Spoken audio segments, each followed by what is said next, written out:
નમસ્કાર વિદ્યાર્થી મિત્રો, આજે આપણે ચેપ્ટર 2 ના એક નવા ટોપિકની વાત કરવાના છીએ, જેનું નામ છે વિદ્યુત સ્થિતિ ઊર્જાનો તફાવત. હવે વિદ્યુત સ્થિતિ ઊર્જાનો તફાવત સમજ્યા પહેલા વિદ્યુત સ્થિતિ ઊર્જા શું છે એ આપણે લેક્ચર 1 ની અંદર સમજી ચૂકેલા છીએ, બરોબર છે. હવે આપણે એનાથી આગળ વાત કરીએ તો સ્થિતિ ઊર્જાનો તફાવત કઈ રીતે સમજી શકાય. તો એના માટે આપણે વિદ્યુત સ્થિતિ ઊર્જાના તફાવતની અંદર સમજવું હોય તો કઈ રીતે આખી થિયરી એક્સપ્લેન કરી શકાય છે એ જરા જોજો. સમજો કે હું તમને એમ કહું કે અહીંયા આગળ યામાક્સ પદ્ધતિની અંદર કોઈ એક વિદ્યુત ભાર ઉગમ બિંદુ પાસે મૂકેલો છે +q, બરોબર છે. કોઈ એક વિદ્યુત ભાર છે જેને આપણે ક્યાં મૂકેલો છે, ઉગમ બિંદુ પર મૂકેલો છે. ઓકે, હવે આપણને ખ્યાલ છે કે જો ઉગમ બિંદુ પર વિદ્યુત ભાર મૂકવામાં આવશે તો એની આસપાસ વિદ્યુત ક્ષેત્ર હશે, બરોબર છે. આ જે વિદ્યુત ભાર છે એની આસપાસ શું હશે, વિદ્યુત ક્ષેત્ર હશે. હવે વિદ્યુત ક્ષેત્રની અંદર રહેલો કોઈ પણ વિદ્યુત ભાર એ કંઈક ના કંઈક ઇલેક્ટ્રિકલ એનર્જી ધરાવતો હોય છે, એટલે કે વિદ્યુત સ્થિતિ ઊર્જા ધરાવતો હોય છે, બરોબર છે. તમે આ જે વિદ્યુત ક્ષેત્ર છે, સપોઝ હું તમને એમ કહું કે આ વિદ્યુત ભારની આસપાસ આ રીતે વિદ્યુત ક્ષેત્ર આપણે સપોઝ વિચારીએ, બરોબર છે. તો આ વિદ્યુત ક્ષેત્રની અંદર રહેલો કોઈ પણ વિદ્યુત ભાર એ કંઈક ના કંઈક શું ધરાવતો હોય છે, સ્થિતિ ઊર્જા ધરાવતો હોય છે. તો અહીંયા આગળ આપણે પહેલો ટોપિક એ લખી કાઢીએ કે વિદ્યુત ક્ષેત્રની અંદર કોઈ પણ બિંદુએ રહેલ વિદ્યુત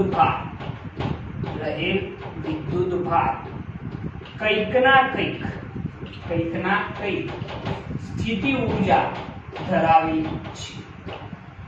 આ સ્ટેટમેન્ટ ઘણું અગત્યનું છે કે વિદ્યુત ક્ષેત્રની અંદરના વિસ્તારમાં કોઈ પણ બિંદુ પાસે રહેલો વિદ્યુત ભાર એ કંઈક ના કંઈક શું ધરાવતો હોય છે, સ્થિતિ ઊર્જા ધરાવતો હોય છે, બરોબર છે. ઇલેક્ટ્રિકલ એનર્જી ધરાવતો હોય છે. અહીંયા આગળ આપણે સમજી લો કે આ જે વિદ્યુત ક્ષેત્ર છે એની અંદર કોઈ વિદ્યુત ભાર મૂકી દઈએ તો એ કંઈક ના કંઈક શું ધરાવતો હોય છે, વિદ્યુત સ્થિતિ ઊર્જા ધરાવતો હોય છે. આપણે અહીંયા આગળ એવું વિચારવાનું છે કે કોઈ એક વિદ્યુત ભાર છે જેનું નામ છે Q0, એકમ ધન વિદ્યુત ભાર છે. એ Q0 ને આપણે R થી P બિંદુ સુધી લાવવાનો છે. R થી ક્યાં લાવવાનો છે, P બિંદુ સુધી લાવવાનો છે. તો એના માટે તમને ખ્યાલ છે ગઈકાલે આપણે જે સમજ્યા હતા એ મુજબ કે અહીંયા આગળ Q0 વિદ્યુત ભારને R થી P બિંદુ સુધી લાવવો હોય તો વિદ્યુતીય બળની વિરુદ્ધ દિશામાં કંઈક ના કંઈક શું કરવું પડે, કાર્ય કરવું પડશે. અને એ કાર્ય એની અંદર કઈ ઊર્જા રૂપે, સ્થિતિ ઊર્જા રૂપે સંગ્રહિત થાય છે. આ વસ્તુ આપણે ગઈકાલે સમજી ચૂકેલા છે. હવે જરા જોજો તો આપણે આ Q0 ને R થી P બિંદુ સુધી લાવવા માટે કરવું પડતું કાર્ય કોના જેટલું હોય છે. હવે આપણે જે હાલ વાત કરી રહ્યા છીએ એ કોના માટે છે, વિદ્યુત ક્ષેત્રની અંદર રહેલું એકમ ધન વિદ્યુત ભાર છે અને એને આપણે R થી ક્યાં લાવી રહ્યા છીએ, P બિંદુ સુધી. તો અહીંયા આગળ સ્ટેટમેન્ટ જરા સમજો કે Q0 ને R થી P બિંદુ સુધી લાવવા માટે કરવું પડતું કાર્ય સ્થિતિ ઊર્જાના અથવા તો વિદ્યુત સ્થિતિ ઊર્જાના તફાવત જેટલું હોય છે. સ્ટેટમેન્ટ શું લખેલું છે આપણે જરા ધ્યાનથી જોજો કે અહીં જે Q0 વિદ્યુત ભાર છે અથવા તો તમે Q વિદ્યુત ભાર કહી શકો છો, એ Q0 વિદ્યુત ભારને R થી P બિંદુ સુધી લાવવા માટે કરવું પડતું જે કાર્ય છે, જે કાર્યને આપણે કહેવું હોય તો WRP કહી શકીએ, બરોબર છે. વર્ક ડન કેટલું છે, WRP. તો Q0 ને R થી P બિંદુ સુધી લાવવા માટે કરવું પડતું કાર્ય એ સ્થિતિ ઊર્જાના શું હોય, તફાવત જેટલું હોય છે. આનો મતલબ શું થાય, આનો મતલબ કંઈક એવો થાય કે અહીંયા આગળ ડેલ્ટા U બરાબર શું આવશે, WRP. અહીંયા આગળ કરવું પડતું કાર્ય એ કોના જેટલું છે, તો વિદ્યુત સ્થિતિ ઊર્જાના તફાવત જેટલું છે. એટલા માટે મેં લખેલું છે ડેલ્ટા U બરાબર શું લખ્યું છે, WRP. કરવું પડતું કાર્ય WRP એ કોના જેટલું છે, તો વિદ્યુત સ્થિતિ ઊર્જાના તફાવત છે. બરોબર છે। અહીંયા આગળ કહેવાનો મતલબ એવો છે કે વિદ્યુત ક્ષેત્રમાં સમજી લો કે Q0 વિદ્યુતભાર અહીંયા હતો, બરોબર છે। તો અહીંયા આગળ સપોઝ આપણે એવું વિચારીએ કે અહીંયા 20 જૂલ જેટલી વિદ્યુત સ્થિતિ ઊર્જા એની અંદર હતી। હવે આપણે એને Q0 થી ક્યાં લાવવો છે? આ Q0 ને ક્યાં લાવવો છે? R થી P બિંદુ સુધી। તો વિદ્યુત ક્ષેત્રની જેમ નજીક લાવવો હોય, અહીંયા R થી P બિંદુ સુધી લાવવો હોય તો આપણે એને બહારથી બાહ્ય બળ લગાડવું પડશે, એટલે કે એના ઉપર કંઈક ના કંઈક શું કરવું પડશે? કાર્ય કરવું પડશે। તો એની અંદર ઊર્જા વધશે। 20 જૂલ અહીંયા છે, અહીંયા આવશે તો સપોઝ અહીંયા કહી દઈએ કે 50 જૂલ જેટલી થાય છે, બરોબર છે। નજીક આવશે જેમ જેમ વિદ્યુતભારનો એ વખતે એની ઊર્જામાં શું થશે? વધારો થશે। તો કેટલું વર્ક ડન થયું હશે? તો અહીંયા આગળ ઊર્જા કેટલી? 20 જૂલ, અહીંયા આગળ કેટલી? 50 જૂલ। તો વિદ્યુત સ્થિતિ ઊર્જાનો તફાવત કેટલો થયો? 50 માઈનસ કેટલા આવશે? 20, એટલે કેટલા થઈ જશે? 30 જૂલ। તો અહીંયા આગળ વર્ક ડન કેટલા જૂલ થયું કહેવાય? 30 જૂલ। આ એક ઉદાહરણ છે। આ એક વસ્તુ મેં અહીંયા આગળ કહેલી છે કે Q0 વિદ્યુતભારને R થી P બિંદુ સુધી લાવવા માટે, Q0 ને R થી P બિંદુ સુધી લાવવા માટે કરવું પડતું કાર્ય એ વિદ્યુત સ્થિતિ ઊર્જાના તફાવત જેટલું હોય છે। ખ્યાલ આવે છે? આ સ્થિતિ ઊર્જાનો તફાવત કેટલો થયો? 30 જૂલ, બરોબર છે। તો એના પરથી આ સૂત્ર મેં અહીંયા લખેલું છે, ડેલ્ટા E2 બરાબર શું આવે? WRP। પરંતુ અહીંયા નિશાની હું માઈનસ મૂકું છું। તમે કહેશો માઈનસ કેમ? માઈનસ મૂકવાનું કારણ એક જ છે કે અહીં સ્થાનાંતર, જે Q0 નું સ્થાનાંતર છે એની વાત છે। અહીં સ્થાનાંતર વિદ્યુતીય બળની કઈ દિશામાં છે? વિરુદ્ધ દિશામાં છે।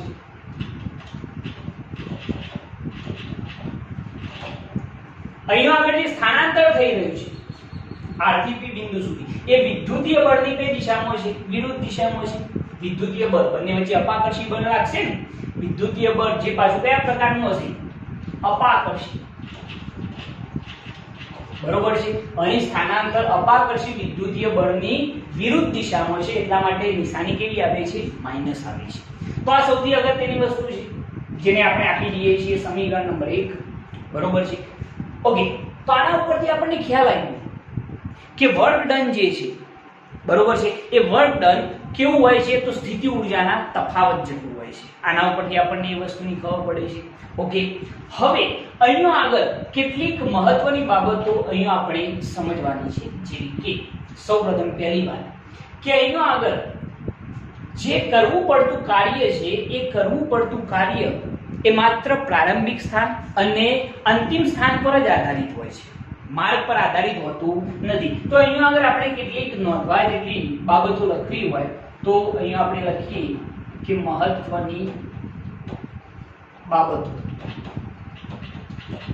તો એ જરા જોજો। તેની અંદર પહેલી બાબત કે WRP નો મતલબ શું છે?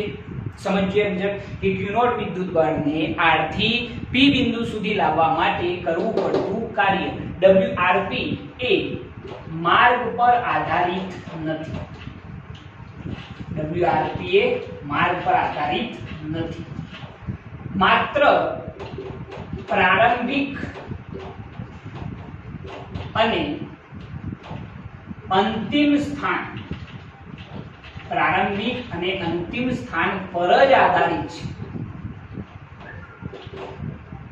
આ મહત્વની વસ્તુ છે કે અહીંયા આગળ જે કરવું પડતું કાર્ય છે Q0 ને R થી P બિંદુ સુધી લાવવા માટે, એ કરવું પડતું કાર્ય એ માર્ગ પર આધારિત હોતું નથી, માત્ર પ્રારંભિક અને અંતિમ સ્થાન પર જ આધારિત હોય છે। મતલબ શું થયું? એટલે કે Q0 ને R થી P બિંદુ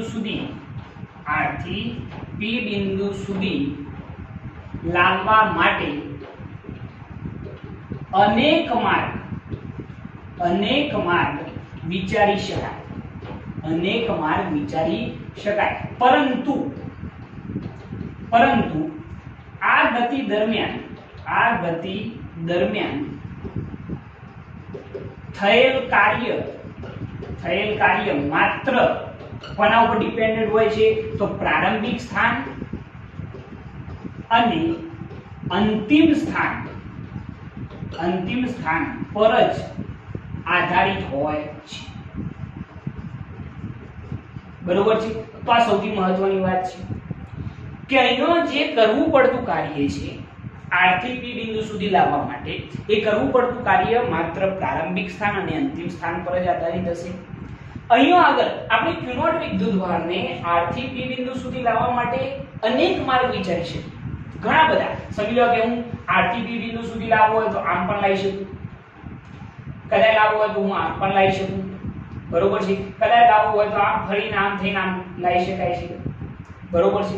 ઘણા બધા માર્ગ વિચારી શકાય, પરંતુ એ અનેક માર્ગ પૈકી આપણે અહીંયા આગળ જે વર્ક ડન છે એ વર્ક ડન માત્ર પ્રારંભિક અને અંતિમ સ્થાન પર જ આધારિત હશે. આ સૌથી મહત્વનો ટોપિક બની ગયો.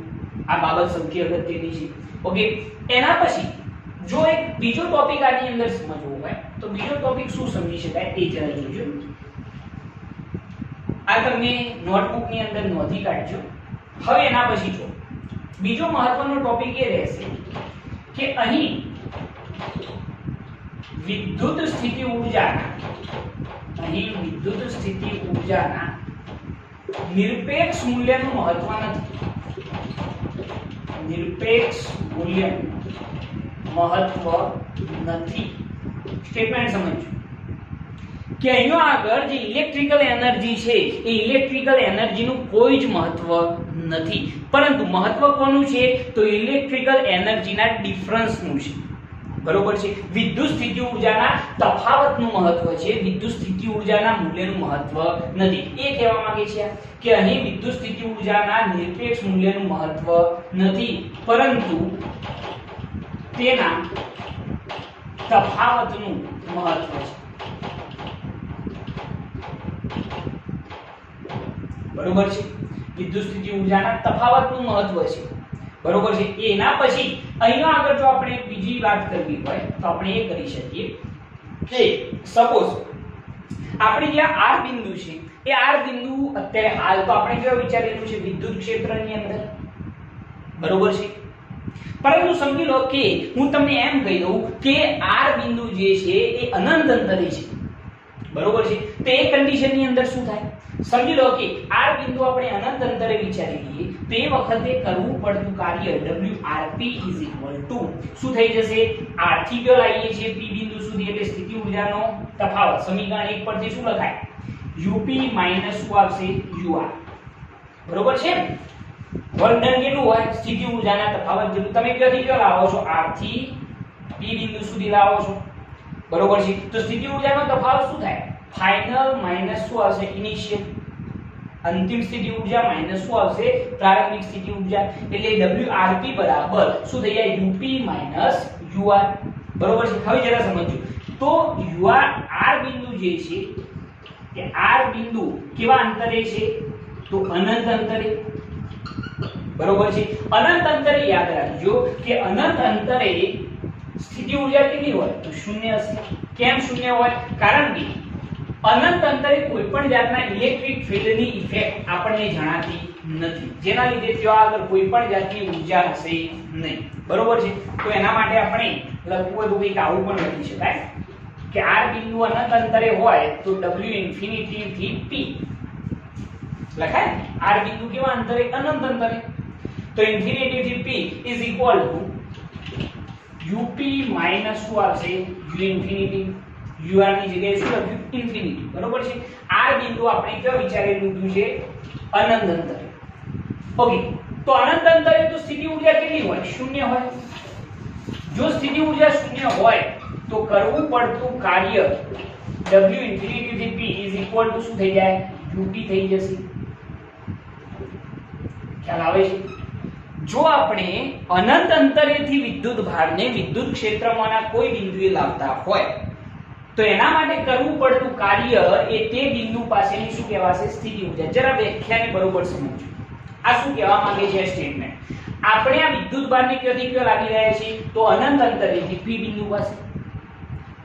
અનંત અંતરેથી જો વિદ્યુત ભારને P બિંદુ પાસે લાવવામાં આવે તો તે બિંદુ પાસેની સ્થિતિ ઊર્જા કેટલી થશે? UP જેટલી થશે, બરોબર છે.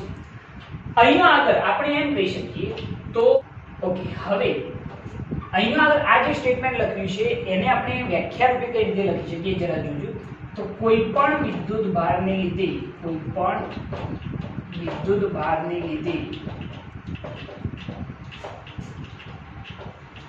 ઉદ્ભવતા વિદ્યુત ક્ષેત્રમાં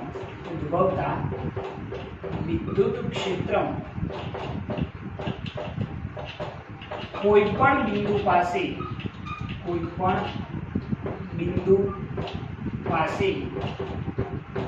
Q0 ની સ્થિતિ ઊર્જા તે વિદ્યુત ભારને મતલબ Q0 તે વિદ્યુત ભારને અહીંયા લખી કાઢીએ Q0 ને અનંત અંતરેથી તે બિંદુ પાસે લાવવા માટે બાહ્ય બળ વડે થતું કાર્ય છે. જરા સમજો કે આ જે વસ્તુ છે એના એ વસ્તુને અહીંયા સમજાવેલી છે કે કોઈ પણ વિદ્યુત ભારને લીધે ઉદ્ભવતા વિદ્યુત ક્ષેત્ર, આના લીધે ઉદ્ભવતું વિદ્યુત ક્ષેત્ર છે. તો કોઈ પણ વિદ્યુત ભારને લીધે ઉદ્ભવતા વિદ્યુત ક્ષેત્રમાં કોઈ પણ બિંદુ પાસે Q0 ની સ્થિતિ ઊર્જા તે વિદ્યુત ભારને કેવા અંતરેથી અનંત અંતરેથી તે બિંદુ પાસે લાવવા માટે બાહ્ય બળ વડે થતું કાર્ય છે. બરોબર છે? મતલબ શું થયું કે આપણે Q0 વિદ્યુત ભારને અનંત અંતરેથી P બિંદુ પાસે લાવવા માટે કરવું પડતું જે કાર્ય છે એ P બિંદુ પાસેની શું કહેવાશે? સ્થિતિ ઊર્જા કહેવાશે. બરોબર છે? આનો મતલબ એ થાય છે. બરોબર? આ વસ્તુ જે છે એ આપણે લાસ્ટ લેક્ચરની અંદર જોઈ ચૂક્યા છીએ. તો તમારે આને વ્યવસ્થિત સમજવાની રહેશે. અહીંયા આપણે એ વસ્તુ ખાસ અગત્યની છે કે અહીંયા સ્થિતિ ઊર્જાના નિરપેક્ષ મૂલ્યનું મહત્વ નથી, પરંતુ કોનું મહત્વ છે? તો સ્થિતિ ઊર્જાના તફાવતનું મહત્વ છે. બરોબર છે? એ તમારે ખાસ ધ્યાન રાખવાનું છે. ઓકે, આની અંદર આપણે જે વસ્તુ સમજ્યા છીએ દરેક વસ્તુ તમે આ વિડિયોની અંદર સ્ટોપ કરી અને દરેકને તમારા નોટબુકની અંદર તમારે લખવાની રહેશે અને વ્યવસ્થિત સમજવાની રહેશે, તો જ તમને આની અંદર વ્યવસ્થિત ખ્યાલ આવશે. ઓકે, હવે આપણે નેક્સ્ટ લેક્ચરની અંદર વિદ્યુત સ્થિતિમાન વિશે વાત કરીશું. બરોબર છે? પરંતુ અત્યાર સુધી આપણે જે ચર્ચા કરી એ ખૂબ જ અગત્યની છે, કારણ કે આપણે વિદ્યુત સ્થિતિમાન જે જોવાના છીએ એના માટે તમારે ઇલેક્ટ્રિકલ એનર્જી ડિફરન્સ શું છે એ દરેક વસ્તુ તમારા માઇન્ડમાં ક્લિયર હોવી જોઈએ. તો સ્થિતિમાન સમજવામાં સહેજ પણ તકલીફ પડશે નહીં. તો ઓકે, આપણે નેક્સ્ટ લેક્ચરની અંદર વિદ્યુત સ્થિતિમાન વિશે વાત કરીશું. ત્યાર સુધી તમે આ વ્યવસ્થિત તૈયારી કરો. ઓકે, જય